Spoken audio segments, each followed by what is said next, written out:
La oscuridad es nuestra aliada esta noche. En ella se esconden las historias que estás a punto de escuchar, relatos que han sido susurrados entre sombras y que ahora llegan hasta ti. Cierra los ojos por un momento. Imagina un mundo donde los reflejos tienen voluntad propia, donde un simple viaje por carretera puede convertirse en una pesadilla sin fin, donde los juguetes de la infancia guardan secretos que jamás deberían ser revelados. Te invito a un viaje por los límites de lo posible. 3 historias aguardan en la penumbra. Un túnel maldito donde el tiempo se dobla sobre sí mismo. Un espejo que revela la existencia de algo idéntico a ti, pero que no eres tú. Y una muñeca antigua cuya sonrisa oculta un horror ancestral. Asegura tu puerta. Verifica que estás solo. Apaga todas las luces excepto una. La necesitarás cuando termines de escuchar, si es que logras llegar hasta el final. Bienvenidos a la noche de los susurros prohibidos. Bienvenidos a Historias de la Noche. Había terminado una reunión en Monterrey y debía llegar a Ciudad Victoria antes del mediodía siguiente. Normalmente habría esperado hasta la mañana para viajar, pero ese día teníamos el lanzamiento de un nuevo medicamento y no podía permitirme llegar tarde. Así que, contra mi mejor juicio, decidí conducir de noche. Hola comunidad de Historias de la Noche, me llamo Ernesto, tengo 48 años y trabajo como representante farmacéutico en la región norte de México. Les escribo para compartir una experiencia que me ocurrió hace aproximadamente 3 meses y que hasta ahora no he podido explicar.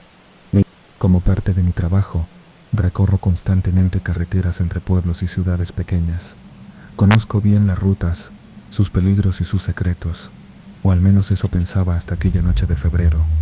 La carretera 16, para quienes no la conocen, es una vía que serpentea entre montañas, con tramos bastante solitarios. No es mi favorita, pero es la más directa para ese trayecto. Alrededor de las 2:30 de la madrugada, llegué al famoso túnel que atraviesa la montaña antes de descender hacia el valle. Nunca me gustó ese túnel, siempre me pareció más largo y oscuro de lo necesario. Esa noche había poco tráfico, apenas había cruzado con 3 o 4 vehículos en la última hora. Al acercarme al túnel, noté algo extraño.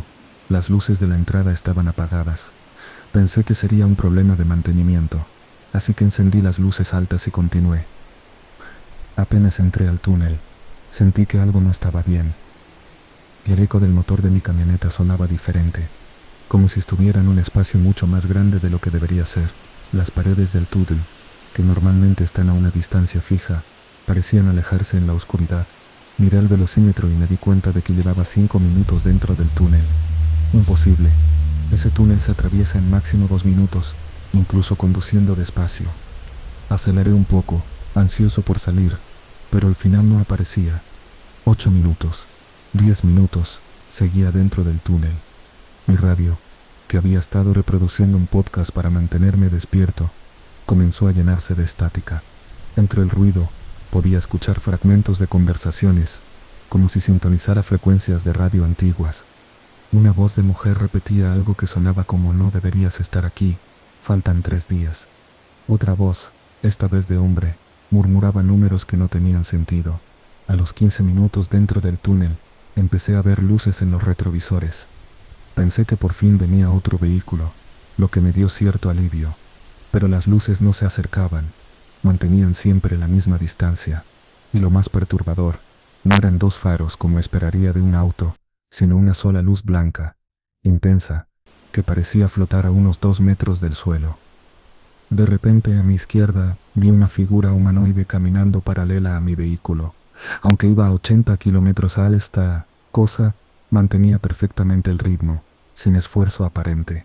No podía distinguir bien sus rasgos en la oscuridad, pero parecía ser alto y delgado, demasiado delgado, y sus brazos eran demasiado largos, casi rozando el suelo mientras caminaba. Fue entonces cuando mi teléfono, que estaba en el asiento del copiloto, se encendió solo. La pantalla mostraba una llamada entrante, pero donde debería aparecer el número o el contacto, solo había símbolos que no reconocí. Pensé en contestar. Quizás era una falla y alguien podría ayudarme, pero algo me detuvo. Un instinto primario visceral me dijo que no lo hiciera. Aceleré a fondo. Mi camioneta rugió en protesta, pero respondió: 100 kilómetros hakeas, 120 kilómetros hakeas. La figura seguía allí, como si estuviera pegada a mi ventana. Podía sentir sus ojos, aunque no los veía claramente. Sentía que me observaba, que me estudiaba. Entonces, tan súbitamente como había aparecido, la figura se desvaneció, y frente a mí vi la luz del final del túnel. Salí disparado, con el corazón latiendo tan fuerte que pensé que se me saldría del pecho. Paré en la primera gasolinera que encontré, unos 20 kilómetros más adelante.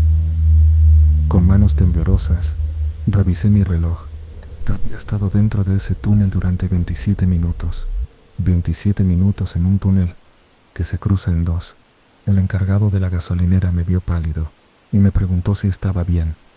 Le conté lo que había pasado, esperando que me mirara como si estuviera loco, pero no lo hizo. En cambio, asintió lentamente y me dijo algo que me heló la sangre.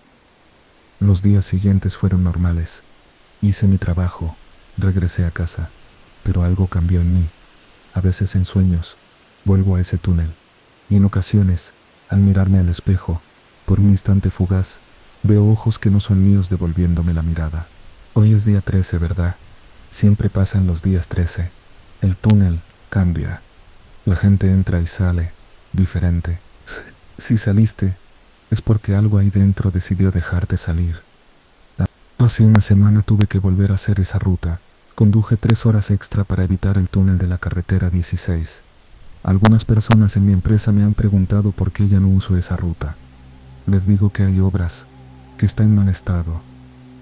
Y lo más aterrador, en mis sueños, esa figura me susurra que la próxima vez que nos encontremos será el día 13 de mayo. Ese día tengo programado un viaje a Monterrey. Ya pedí cambio de ruta, pero mi jefe insiste en que debo cubrir esa zona. La verdad es que tengo miedo. Que si vuelvo a entrar a ese túnel, lo que sea que me dejó salir aquella noche cambie de opinión. No sé qué haré, pero si algo me sucede, al menos quería dejar constancia de lo que vi, de lo que viví. Y si alguno de ustedes alguna vez conduce por la carretera 16, por favor, eviten el túnel, especialmente en los días 13, porque lo que habita ahí dentro no pertenece a nuestro mundo. Hay lugares en este mundo donde las leyes de la física se doblan como papel. Sitios donde el tiempo es solo una sugerencia. Quizás conoces uno, quizás has estado allí sin saberlo. Si esta historia resonó con algo dentro de ti, comparte tu propia experiencia en los comentarios. El miedo compartido se vuelve más llevadero, o quizás más intenso. Hola, comunidad de historias de la noche. Mi nombre es Verónica, tengo 43 años y soy profesora de arte en una escuela secundaria de Guadalajara. Lo que voy a contar comenzó hace aproximadamente 8 meses, y aunque he consultado a 3 psicólogos diferentes, ninguno ha logrado convencerme de que lo que vivo es producto de mi imaginación. Todo comenzó cuando mi hermana mayor, Isabel, falleció inesperadamente. Ella siempre fue coleccionista de antigüedades, especialmente de espejos y muñecas antiguas.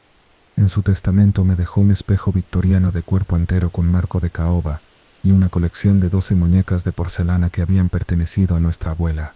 Al principio dudé en aceptar estos objetos, no porque no apreciara el gesto, sino porque Isabel siempre contaba historias extrañas sobre ellos.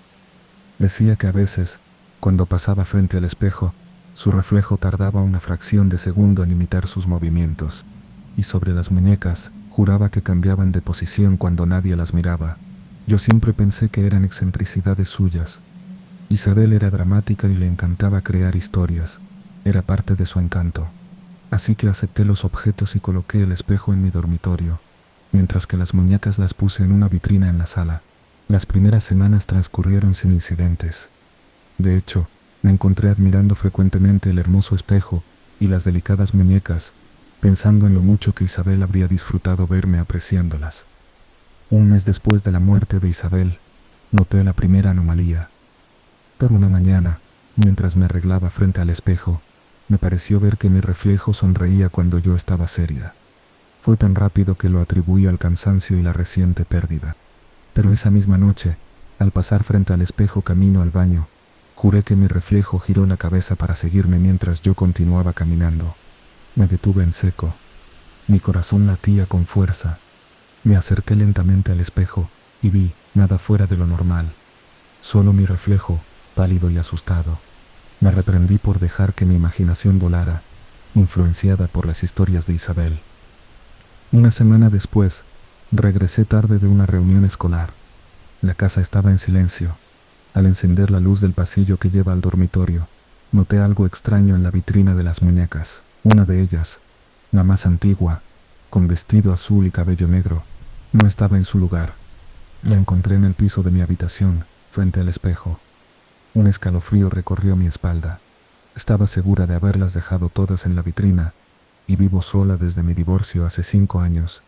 Recogí la muñeca con manos temblorosas y la devolví a la vitrina, asegurándome de que la puerta de vidrio quedara bien cerrada. Esa noche dormí mal, con la sensación constante de ser observada. A la mañana siguiente, mientras me maquillaba frente al espejo, sucedió algo que no podía explicar con lógica. Mi reflejo parpadeó cuando yo no lo hice. Estaba aplicando rímel, con los ojos bien abiertos, cuando claramente vi que mi imagen en el espejo cerraba los ojos un instante. Dejé caer la máscara de pestañas y retrocedí. Es imposible, me dije.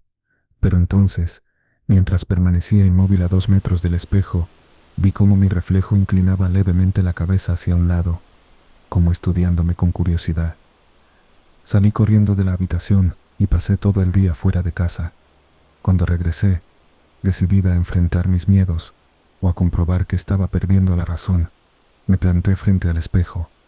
¿Quién eres?, pregunté en voz alta, sintiéndome ridícula. Mi reflejo sonrió, una sonrisa que yo no estaba haciendo. Y entonces, en un susurro apenas audible, escuché: «Soy quien debería ser». La voz era similar a la mía, pero con un timbre que no reconocí. Me quedé paralizada, incapaz de moverme mientras veía cómo mi reflejo levantaba una mano y tocaba el vidrio desde el interior. Esa noche cubrí el espejo con una sábana y contacté a un especialista en antigüedades para que viniera a evaluarlo, con la excusa de querer venderlo. El hombre, de unos 60 años, examinó el espejo con interés profesional. Al terminar, me preguntó si sabía de dónde lo había obtenido mi hermana. Le conté la historia, y entonces él me reveló algo perturbador. El espejo tenía características de los fabricados en una pequeña localidad inglesa, conocida por un brote de histeria colectiva en 1900. Los habitantes afirmaban que sus reflejos cobraban vida y trataban de reemplazarlos. «Solo son supersticiones», me dijo con una sonrisa condescendiente. Pero antes de irse, añadió: «Aunque yo no dormiría con esa cosa en mi habitación». Seguí su consejo y moví el espejo al cuarto de invitados, que rara vez usaba. Durante 2 semanas evité entrar allí y las cosas parecieron normalizarse, hasta que una noche desperté sobresaltada por un ruido. Venía del cuarto de invitados, el sonido inconfundible de pasos sobre el piso de madera. Armándome de valor, tomé un bate de béisbol que guardaba bajo la cama y me dirigí lentamente hacia la habitación. La puerta estaba entreabierta, aunque recordaba haberla cerrado. Empujé suavemente y encendí la luz. El espejo estaba descubierto, la sábana en el suelo, y frente a él, dándome la espalda, estaban 3 de las muñecas de porcelana, las que deberían estar en la vitrina de la sala. Mientras intentaba procesar la escena, mi reflejo apareció en el espejo, a pesar de que yo estaba en el umbral de la puerta, fuera de su ángulo de reflejo. Pero no era exactamente mi reflejo. La mujer en el espejo se parecía a mí, pero también a Isabel, como una versión mezclada de ambas, y sonreía. Una de las muñecas giró lentamente su cabeza de porcelana hacia mí, con un crujido que me heló la sangre. Sus ojos pintados parecían más brillantes de lo normal, como si tuvieran vida propia. Cerré la puerta de golpe y pasé el resto de la noche en vela, con muebles bloqueando mi puerta. El día siguiente, contraté a un servicio de mudanzas para que sacaran el espejo y las muñecas de mi casa mientras yo estaba en el trabajo. Les di instrucciones específicas de no destapar el espejo y les pedí que dejaran todo en un almacén que alquilé. Pensé que eso sería el fin de mi pesadilla. 3 días después, al regresar del trabajo, encontré todas las muñecas de nuevo en la vitrina. El recibo del almacén seguía en mi bolso, confirmando que habían sido depositadas allí. Y en mi dormitorio, el espejo victoriano había vuelto a su lugar original. Esa noche, mientras dormía, sentí una mano fría acariciar mi mejilla. Al abrir los ojos, vi a mi hermana Isabel sentada al borde de mi cama, pero había algo mal en ella. Sus movimientos eran rígidos, como los de una muñeca. ¿Te gusta mi regalo, hermanita?, preguntó con voz monótona. El espejo me mostró cómo volver. Las muñecas me ayudaron. Ahora puedo estar contigo siempre. Se inclinó sobre mí, su rostro cada vez más parecido al de una de las muñecas de porcelana. Pero necesito un cuerpo real. El tuyo servirá. Desperté gritando. Un sueño. Solo un terrible sueño. O eso creí hasta que fui al baño, y al lavarme la cara, noté una marca en mi mejilla. La perfecta impresión de unos pequeños dedos, del tamaño de los de una muñeca. Desde entonces, he intentado deshacerme del espejo y las muñecas de todas las formas posibles. Los he vendido, regalado, incluso intenté destruirlos. Pero siempre regresan, y cada día, mi reflejo se parece menos a mí y más a Isabel. A veces, cuando paso frente al espejo, veo que mi imagen hace movimientos que yo no hago, como si estuviera ensayando, aprendiendo a ser yo. Las muñecas aparecen en lugares donde no las dejé. A veces las encuentro todas mirando hacia el espejo, como si esperaran algo. Y lo peor es que últimamente, cuando hablo con colegas o amigos, me miran extrañados. ¿Te encuentras bien?, me preguntan. Actúas diferente. Anoche tuve una última confirmación de que no estoy loca. Grabé mi habitación mientras dormía. En el video se ve claramente cómo, alrededor de las 3:14 de la madrugada, mi cuerpo se levanta mecánicamente de la cama. Me dirijo al espejo y me quedo de pie frente a él durante casi una hora, inmóvil. Luego, mi reflejo levanta una mano y la coloca contra el cristal desde su lado. Yo hago lo mismo, y entonces se ve claramente. Por un instante, algo parece pasar a través del espejo. Una especie de ondulación, como si el vidrio fuera líquido. En la grabación, mi cuerpo regresa a la cama. Pero ahora me pregunto, ¿soy yo quien volvió a la cama esa noche? ¿O es ella la que estaba dentro del espejo, usando ahora mi cuerpo? Escribo esto como una advertencia. Si alguien les ofrece un antiguo espejo victoriano o una colección de muñecas de porcelana que pertenecían a alguien que ya no está, piénsenlo 2 veces antes de aceptar. Porque a veces, los objetos antiguos traen consigo a sus antiguos propietarios, y ellos quieren volver, sea como sea. Esta será probablemente mi última comunicación como yo misma. Siento que cada día pierdo un poco más de control sobre mi propio cuerpo. Esta mañana me descubrí arreglando las muñecas en la vitrina sin recordar haber querido hacerlo. Y mi reflejo sonríe cuando yo lloro. Los espejos no mienten, dicen, pero tampoco cuentan toda la verdad. Hay secretos que solo se revelan cuando nadie está mirando. Dale like si te atreves a mirarte al espejo esta noche. Comparte si prefieres cubrirlos todos antes de dormir. Y recuerda, algunas cosas solo pueden verse de reojo. Buenas noches, comunidad de historias de la noche. Mi nombre es Eduardo. Tengo 52 años y trabajo como contador en la Ciudad de México. Lo que voy a compartir con ustedes ocurrió hace 3 años, cuando tuve que vaciar la casa de mi abuela materna tras su fallecimiento. Mi abuela Remedios vivió 97 años. Los últimos 15 los pasó prácticamente recluida en su antigua casa de Coyoacán, rodeada de recuerdos y antigüedades que se negaba a desechar. Entre sus posesiones más preciadas estaba una colección de muñecas que guardaba celosamente en una habitación que mantenía bajo llave. Son mis niñas, decía cuando le preguntábamos por qué no nos dejaba verlas. Algunas cosas deben permanecer guardadas. Con el tiempo dejamos de insistir. Tras su funeral, me correspondió a mí, como único nieto varón, encargarme de la casa y sus pertenencias. Mi esposa Claudia me acompañó ese primer día. Recuerdo que era un domingo de noviembre, frío y gris. La casa olía a humedad y a ese aroma particular de las cosas viejas. Después de revisar la sala y la cocina, llegamos al pasillo donde estaba la famosa habitación cerrada. Entre los objetos personales de mi abuela, encontramos una pequeña llave dorada, ornamentada con lo que parecían ser iniciales grabadas, MD. La cerradura se dio con un chirrido. El interior estaba en penumbra. Las cortinas corridas impedían el paso de la luz. Cuando encendí la lámpara, Claudia dejó escapar un grito ahogado. Docenas de muñecas nos observaban desde estanterías que cubrían las paredes de suelo a techo. Muñecas de porcelana, de trapo, antiguas y modernas, todas dispuestas en semicírculo, como si fueran espectadoras de algún evento invisible que ocurría en el centro de la habitación. Pero lo que captó inmediatamente nuestra atención fue una muñeca que no formaba parte del grupo.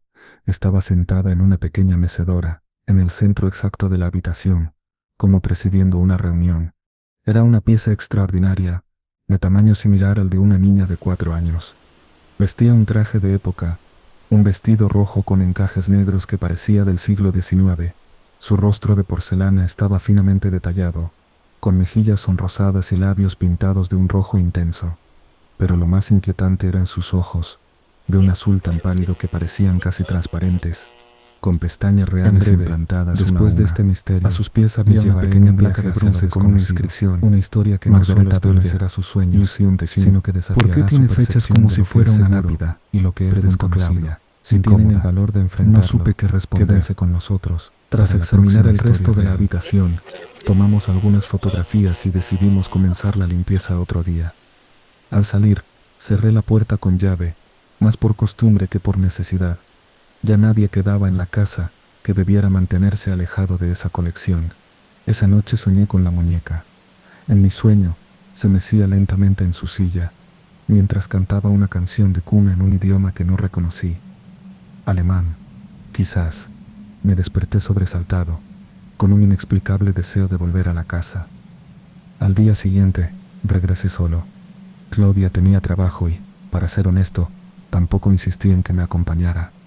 Sentía una extraña necesidad de estar a solas con la colección de mi abuela, especialmente con Margareta. Al entrar en la habitación, noté algo diferente. La muñeca ya no estaba en el centro. Ahora se encontraba junto a la ventana, como si hubiera querido mirar hacia afuera. Su mecedora estaba orientada hacia el exterior. Un escalofrío me recorrió la espalda. Alguien había entrado. Revisé puertas y ventanas, pero todo estaba cerrado desde dentro. Era imposible que alguien hubiera entrado sin forzar alguna entrada. Me acerqué a examinar la muñeca. En la luz del día podía apreciar mejor sus detalles. El vestido era auténtico, no un disfraz de juguete. Su cabello, rubio y rizado, parecía cabello humano real. Y al mirarla de cerca, noté algo perturbador. Tenía pequeñas venas azuladas pintadas en sus párpados y mejillas, dándole un aspecto extrañamente vivo. Por curiosidad, giré la muñeca para ver si tenía alguna marca del fabricante. En la nuca, bajo el cabello, descubrí un pequeño orificio circular, como los utilizados para cuerda en muñecas antiguas. Introduje mi dedo índice para comprobar la profundidad y sentí algo suave, como terciopelo, piel seca. Retiré el dedo inmediatamente, asqueado. Pasé el resto del día catalogando objetos en otras habitaciones, pero mi mente volvía constantemente a Margareta. Antes de irme, regresé a la habitación de las muñecas. Margareta había vuelto a su posición original, en el centro. Me quedé inmóvil, con el corazón latiendo aceleradamente. Estaba seguro, absolutamente seguro, de haberla dejado junto a la ventana. Me acerqué con cautela y noté otra diferencia. Sus manos, que antes estaban sobre su regazo, ahora sujetaban algo. Un pequeño pañuelo bordado con las iniciales RM, las iniciales de mi abuela, Remedios Martínez. Jamás había visto ese pañuelo antes. Lo tomé de las manos de porcelana, que se dieron con sorprendente facilidad. Al hacerlo, creí escuchar un suspiro, tan suave que podría haber sido el viento colándose por alguna rendija. Esa noche volví a soñar con ella.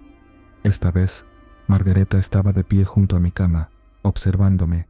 En el sueño, yo no podía moverme, mientras ella acercaba su rostro de porcelana al mío, y susurraba: «Yo era como tú, ahora tú serás como yo». Su boca no se movía, pero escuchaba sus palabras claramente. Me desperté empapado en sudor frío. Claudia dormía tranquilamente a mi lado. El reloj marcaba las 3:33 de la madrugada. Intenté volver a dormir, pero no pude quitarme de la cabeza la imagen de Margareta inclinándose sobre mí. Al día siguiente llamé a mi tía Carmen, la única hermana viva de mi madre, para preguntarle sobre la colección de muñecas. «Tu abuela empezó esa colección después de su viaje a Alemania, en los años 50», me explicó. «Trajo una muñeca de allí, una pieza antigua que compró en un mercado de Múnich. Después siguió coleccionando, pero siempre decía que ninguna era tan especial como su niña alemana». Cuando le pregunté específicamente por Margareta, mi tía guardó silencio unos segundos. «Esa muñeca, tu abuela decía cosas extrañas sobre ella. Una vez me contó que estaba hecha con partes de una niña real. Aparentemente era una práctica en ciertos lugares de Europa durante el siglo XIX. Utilizaban cabello, dientes y a veces otras partes de niños fallecidos para crear muñecas conmemorativas para los padres en duelo. Sentí náuseas al recordar el orificio en la nuca de la muñeca y lo que había sentido dentro. Tu abuela creía que el espíritu de la niña permanecía en la muñeca, continuó mi tía. Por eso la mantenía encerrada. Decía que a veces la encontraba en lugares distintos a donde la había dejado. Incluso llegó a poner un crucifijo en la puerta de esa habitación. ¿No lo notaste? Está clavado en la parte superior del marco. Efectivamente, al regresar a la casa, encontré un pequeño crucifijo de plata sobre la puerta. Lo había visto antes, pero no le di importancia. Ahora, sin embargo, decidí dejarlo donde estaba. Durante las siguientes 2 semanas, continué vaciando la casa. Contraté a un tasador para las antigüedades y doné gran parte de la ropa y muebles, pero no me atreví a tocar la colección de muñecas. Cada vez que entraba en esa habitación, encontraba a Margareta en una posición ligeramente distinta, con la cabeza girada, las manos en posición diferente o la mecedora ligeramente desplazada. Una noche, decidí instalar una pequeña cámara de seguridad enfocando directamente a la muñeca. La coloqué disimuladamente en una estantería y la configuré para que grabara con detección de movimiento. Al día siguiente, revisé la grabación con manos temblorosas. Durante las primeras horas, nada ocurrió, pero a las 3:33 de la madrugada, la cámara registró movimiento. En la grabación se ve claramente cómo la mecedora comienza a balancearse suavemente, sin que nadie la empuje. Luego, la cabeza de la muñeca gira lentamente hacia la cámara. Sus ojos, que siempre habían estado fijos mirando al frente, ahora parecían mirar directamente a la lente. Y entonces, sus labios, sus rígidos labios de porcelana, parecieron curvarse en una sonrisa. La grabación se corta abruptamente en ese momento. Cuando regresé a la casa, la cámara había desaparecido. Decidí terminar con esto de una vez. Contacté con un anticuario especializado en juguetes antiguos, pero cuando le mostré fotos de Margareta, se negó a tasarla. Esa no es una muñeca comercial, me dijo. Es lo que llamamos una muñeca memorial o muñeca de duelo. Son piezas únicas, encargadas por familias que perdían a sus hijos. A veces contenían reliquias del fallecido. Le recomiendo que investigue su historia antes de deshacerse de ella. Estas piezas pueden tener complicaciones. Tras colgar, busqué en los documentos de mi abuela cualquier información sobre la muñeca. En un viejo diario de viaje, encontré una entrada fechada en junio de 1958. Hoy adquirí a Margareta en un anticuario de Múnich. El propietario estaba ansioso por venderla. Me contó su historia. Perteneció a los Dolger, una familia adinerada, cuya única hija murió de difteria a los 4 años. Devastados por la pérdida, encargaron esta muñeca conteniendo mechones de su cabello, fragmentos de uñas, y según el anticuario, conservaron parte de la piel de la niña tratada con productos químicos para preservarla. La muñeca permaneció en un mausoleo familiar hasta que la familia se extinguió en la Segunda Guerra Mundial. Siento una extraña conexión con esta pieza. Margareta tendrá a México conmigo. En otra entrada, 6 meses después, mi abuela escribía: Margareta no es lo que pensaba. Se mueve. Al principio creí que era mi imaginación, pero ahora estoy segura. La dejo en una posición y la encuentro en otra. Anoche, juraría que la escuché llorar como una niña pequeña. Le he pedido al padre Jiménez que venga a bendecir la casa mañana. La última entrada relacionada con la muñeca era de 1982. He intentado deshacerme de ella 3 veces. La he regalado, la he vendido, incluso la enterré una vez en el jardín. Siempre regresa. He decidido aceptar su presencia. Le he asignado su propia habitación donde puede estar con las otras muñecas. Mientras permanezca allí, parece tranquila. Ya no la sacaré nunca más de ese cuarto. Cerré el diario, intentando procesar lo que acababa de leer. Parte de mí quería considerar todo aquello como las divagaciones de una anciana, pero después de lo que había visto, decidí seguir el ejemplo de mi abuela. Dejaría a Margareta en su habitación, con su colección, y simplemente cerraría la casa cuando terminara de vaciarla. La pondría en venta tal cual, con todo lo que contenía esa habitación. La noche antes de cerrar la casa definitivamente, soñé por última vez con Margareta.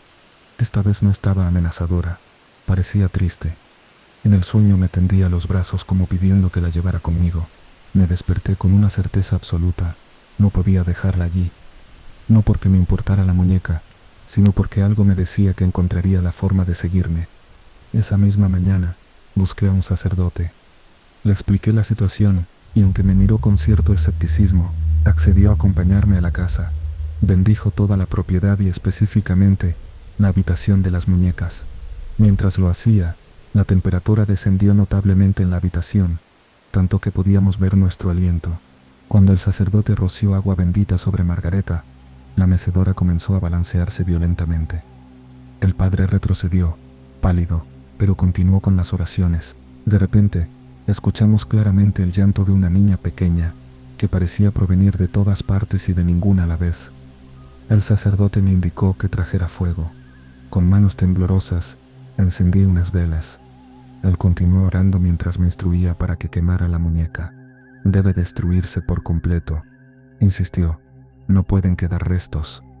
Me costó hacerlo, no porque sintiera apego por la muñeca, sino porque sentía una inexplicable resistencia física, como si algo me impidiera acercar la llama a su vestido. Finalmente el sacerdote mismo tomó mi mano y juntos acercamos el fuego a Margareta. El vestido ardió con una llama azulada, antinatural, y entonces ocurrió algo que aún me hiela la sangre, al recordarlo. Mientras la muñeca ardía, su rostro de porcelana se agrietó, y a través de las fisuras, creí ver por un instante piel humana real debajo. Sus ojos, esos ojos azul pálido, parecieron mirarme con una expresión de dolor y alivio simultáneos. El llanto infantil se intensificó hasta convertirse en un grito agudo, que duró exactamente 7 segundos, y luego cesó abruptamente. Cuando todo terminó, solo quedaban cenizas y fragmentos de porcelana ennegrecida.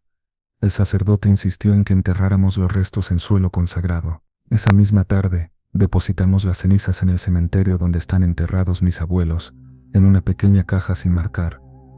Han pasado 3 años desde entonces. Vendí la casa sin problemas y nunca más volví a ese barrio. Durante un tiempo creí que todo había terminado. Hace un mes, mi hijo de 5 años comenzó a hablar de una amiga imaginaria. La llama Marga. Dice que es una niña rubia con un vestido rojo que viene a jugar por las noches. Le preguntó a su madre y a mí si puede quedarse a vivir con nosotros porque su casa se quemó. Anoche, mientras arropaba a mi hijo, vi algo sobre su almohada, un pequeño pañuelo bordado con las iniciales RM, el mismo que una vez tomé de las manos de Margareta, el mismo que después quemé junto con ella. Y esta mañana, al despertar, mi hijo me preguntó algo que me dejó helado. Papá, ¿por qué quemaste a Marga? Dice que solo quería una familia. Esta noche pondré una cámara en la habitación de mi hijo, aunque en el fondo sé lo que voy a ver a las 3:33 de la madrugada. Porque algunas cosas nunca desaparecen realmente, solo esperan. Y Margareta ha estado esperando mucho, mucho tiempo. Las muñecas antiguas tienen una inquietante capacidad para despertar nuestros miedos más profundos. Sus ojos inmóviles que parecen seguirnos, esa sensación de que cuando no las miramos, ellas sí nos observan a nosotros. La muñeca de la abuela nos recuerda que algunos objetos cargan consigo energías que no comprendemos, presencias que trascienden lo material. ¿Tienen en casa algún objeto antiguo que les provoca una sensación inexplicable? ¿Alguna muñeca, fotografía o reliquia familiar que parece observarlos cuando están solos? Cuéntenos su experiencia en los comentarios. Si les gustó este vídeo, no olviden suscribirse y activar la campanita para no perderse nuestros próximos relatos. Recuerden que sus historias pueden formar parte de futuros episodios. Envíenlas al correo que aparece en pantalla. Y mientras tanto, revisen bien esos armarios antes de dormir. Y no olviden cerrar la puerta del baño cuando pasen frente al espejo. Nos vemos en el próximo video, si es que logran conciliar el sueño esta noche.